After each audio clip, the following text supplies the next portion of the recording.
Një antare e gardës kombëtare u nda nga jeta të njëjtën pasi u shëllua pranë shtëpisë së bardhë në një prit që hetuesit thonë se u krye nga një shtetas afgan.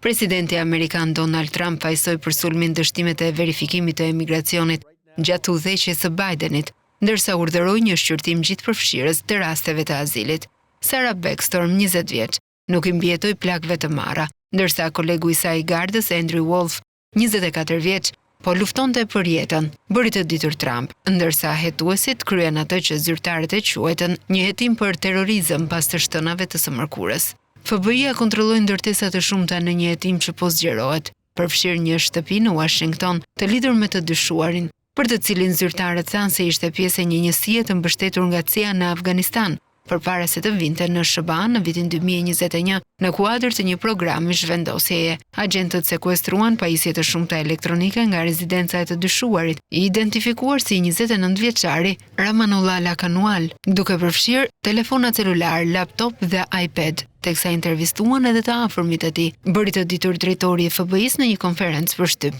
Prokuroria e Washingtonit tha se i dyshuari drejtoi makinën përmes vendit dhe më pas i zuri prit antarëve të gardës, ndërsa ata po patrullonin pranë shtëpisë së bardhë të mërkurën pasdite.